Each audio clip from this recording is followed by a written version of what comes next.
Imagine you are finally in a deep, peaceful sleep when suddenly that familiar pressure hits your bladder. You glance at the clock. It's only 2 a.m. You stumble through the dark, finish up, and crawl back into bed, only for the exact same thing to happen again at 4:30.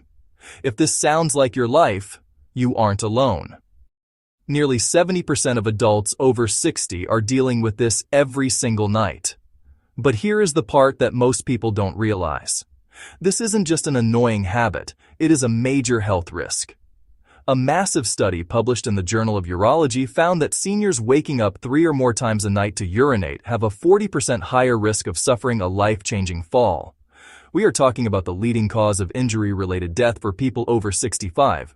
So if you think this is just a natural part of getting older that you have to accept, I have some news that might change your life. The truth is, your bladder isn't usually the problem. The problem is often how your body manages fluid and how your brain communicates with your muscles. Groundbreaking research has shown that you can actually retrain your system and significantly reduce those nighttime trips without using pills or life-altering medical procedures. In fact, one specific exercise we're covering today has been shown to reduce nighttime bathroom runs by up to 62%. That is the difference between feeling like a zombie every morning and waking up actually refreshed. Before we break down these 5 science-based movements, let me know in the comments how many times you're currently getting up at night and where you're watching from. I personally respond to as many of you as I can because I want to help you get your sleep back. Now, let's get straight into the 5 exercises that will help you stay in bed and out of the bathroom. Number 1 on our list is seated marching, and it targets the root cause of why your bladder fills up so fast the moment you lie down. Have you ever noticed your ankles or feet looking a bit swollen by the end of the day? That is called peripheral edema.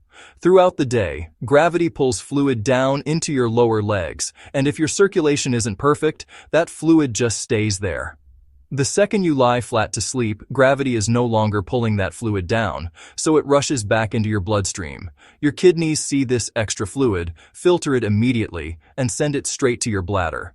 You aren't waking up because your bladder is small. You're waking up because your body is finally processing all that leg fluid. Seated marching fixes this by using your calf muscles as a pump. Sit on a sturdy chair and march your knees up towards your chest in a steady rhythm. Doing this for about 5 minutes in the late afternoon, roughly 4 to 5 hours before bed, pushes that fluid back up your system while you're still awake.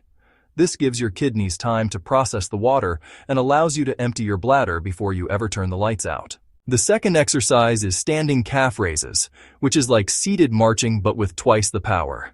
By rising up onto the balls of your feet while standing, you are forcing your calf muscles to lift your entire body weight.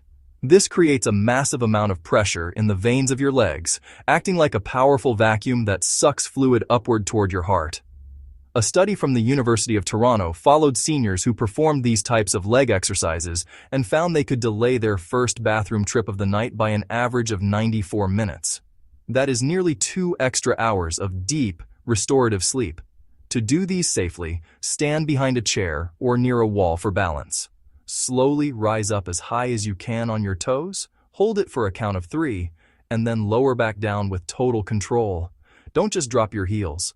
The slow lowering phase is actually where a lot of the magic happens for your circulation.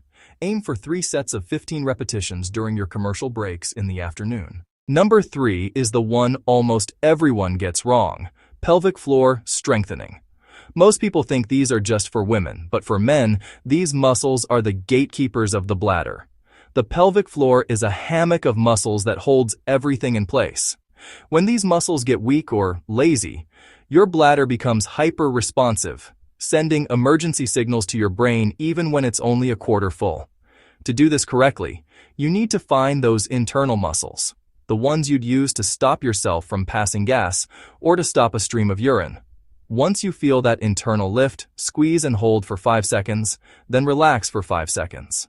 The key is to keep your stomach and butt muscles totally relaxed. If you're holding your breath, you're doing it wrong.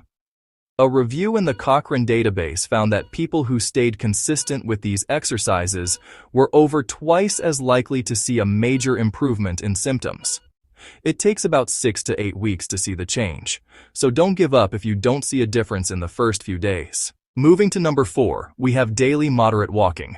I know walking sounds like basic advice, but for your bladder health, it's a specific physiological tool.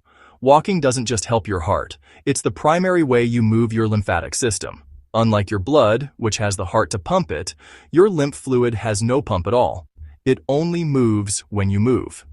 This system is responsible for clearing out waste and excess water from your tissues. A study of over 2,000 older adults found that those who walked for at least 30 minutes a day had a 39% lower chance of suffering from frequent nighttime urination. The best time for this walk is late afternoon. You want to move at a pace where you're breathing a bit harder but could still hold a conversation. This timing ensures that you're mobilizing all that fluid that's been sitting in your legs all day, giving your body plenty of time to get rid of it before bedtime. Finally, we come to the most powerful exercise of all: bladder training with timed voiding. This isn't a physical movement like a push-up, but it's a workout for your bladder muscle and your brain. Over time, many of us develop a just-in-case habit. We go to the bathroom whenever we see one, even if we don't really have to go. This actually shrinks your bladder's capacity and makes the nerves in your bladder wall extremely sensitive. Bladder training is the process of teaching your bladder to hold more. Start by tracking how often you go. If you're going every hour, try to wait an hour and 15 minutes next time. When you feel that sudden urge, don't panic. Sit down, take 3 deep breaths, and do 5 quick pelvic floor squeezes. This sends a signal to your brain that the emergency is over. Within a minute, the urge usually fades, and you can wait until your scheduled time. In a University of Pennsylvania study, this technique alone reduced nighttime bathroom trips by a staggering 62%. You are essentially reclaiming control over your body. If you start implementing these 5 exercises today, you aren't just getting more sleep. You're protecting your brain, your heart, and your safety. It isn't always easy to change habits, but imagine how much better you'll feel in 2 months when you're finally sleeping 6 or 7 hours straight. No more stumbling in the dark, no more feeling exhausted by noon, and no more worrying about where the nearest bathroom is. If this information gave you a new perspective on your health, please hit that subscribe button. I'm dedicated to bringing you real research-backed health strategies every week that actually work for our community. No fluff, just the facts you need to stay strong and independent. Let's look out for each other. Share this video with a friend who is always complaining about their sleep, and I'll see you in the next one.